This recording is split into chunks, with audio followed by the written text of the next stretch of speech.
Hello बच्चों, let's see the question. Which of the following statement is not correct? इसमें से कौन सा स्टेटमेंट करेक्ट नहीं है, यानी कि गलत है? तो ऑप्शन ए है, an action potential in an axon does not move backward because the segment behind is in refractory phase. Option B, depolarization of hair cells of cochlea results in the opening of mechanically gated potassium ion channels. Option C, rods are very sensitive and contribute to daylight vision.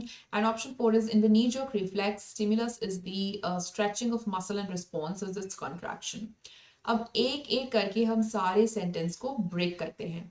तो पहला sentence है, an action potential in an axon does not move backward because the segment behind is in a refractory phase. This is the correct statement. कैसे? ये देखिए, जो side में आप diagram देख सकते हो। तो रिफ्रैक्टरी पीरियड कौन सा होता है? अब जब हाइपरपोलराइजेशन हो गया ना, वहां से जब ये उठ के रेस्टिंग स्टेट में जा रहा है, that particular period is the refractory period. ठीक है, वो रिफ्रैक्टरी पीरियड है जो वो उठ के जो जा रहा है ना वहां तक, वो रिफ्रैक्टरी। तो चूंकि वो रिफ्रैक्टरी पीरियड में है और उस टाइम पे दूसरा एक्शन पोटेंशियल जनरेट नहीं हो सकता, क्योंकि वो जब तक रिफ्रैक्टरी पीरियड खत्म नहीं होएगा तब तक दूसरा कहाँ से जनरेट होएगा। सो ए इज अ राइट स्टेटमेंट, या फिर करेक्ट लिख देते हैं, करेक्ट स्टेटमेंट। समझ में आया? बी वाला पढ़ते हैं हम। बी से पहले डी पढ़ते हैं, ठीक है? तो डी वाला पढ़ते हैं पहले हम। In the knee jerk reflex, stimulus is the stretching of the muscle and response is its contraction. Knee jerk reflex में क्या होता है? This is also known as a patellar tendon reflex.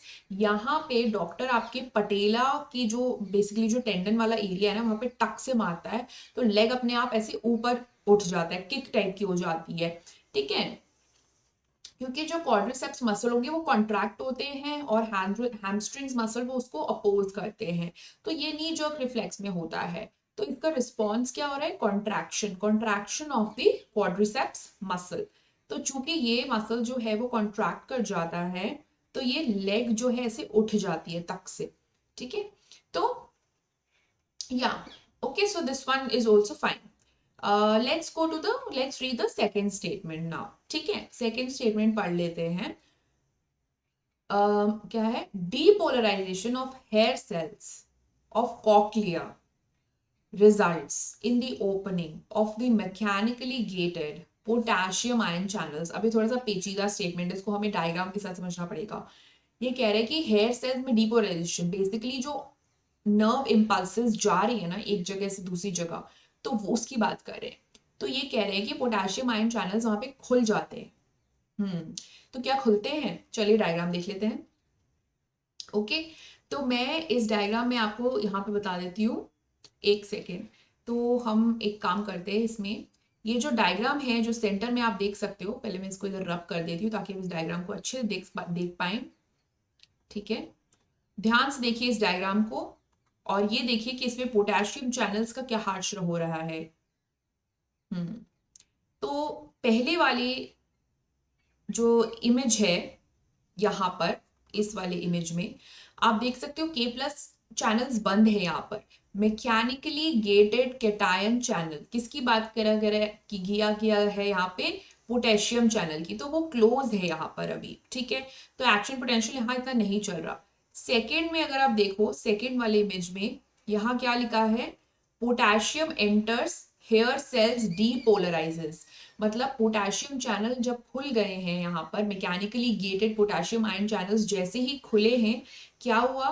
Hair cell depolarisation होने लगा, यानी action potential का generation वहां पे हो चुका है। एंड उसके बाद आप ये न्यूरोट्रांसमीटर रिलीज और ये सारी चीजें देख सकते हो। ठीक है, और जब पोटेशियम चैनल ये जब नो पोटेशियम एंटर्स तो हेयर सेल हाइपरपोलराइजेस। तो एक्चुअली इसमें थोड़ा सा डिफरेंट रहता है, इसलिए मैंने ये यहाँ पे इमेज लगाया है, क्योंकि बिना इमेज के आपको समझ में नहीं आएगा। तो इस वजह से तो ऑप्शन बी पर फिर पढ़ती हूँ। Depolarization of hair cells of cochlea results in the opening of the mechanical gated potassium ion channels. तो आप देख सकते हो ना, खुल गए ना पोटेशियम चैनल्स, डिपोलराइजेशन हो रहा है ना, फिर ये देखो हो रहा है ना। तो इसको भी हम करेक्ट लिख देते हैं यहाँ पर। ठीक है, अब हम पढ़ते हैं सी। अब सी कैसे पढ़े, ये तो हमने यहाँ डायग्राम बना दिया, तो इस डायग्राम को हटा देते हैं। ठीक है, तो हमने डायग्राम हटा दिया। नहीं तो हम सी नहीं पढ़ पा रहे थे, तो मैं इसको जरा रब कर दूं ताकि आप अच्छे से पढ़ पाए। अब हम पढ़ते हैं सी ऑप्शन। तो सी ऑप्शन में दिया हुआ है कि rods are very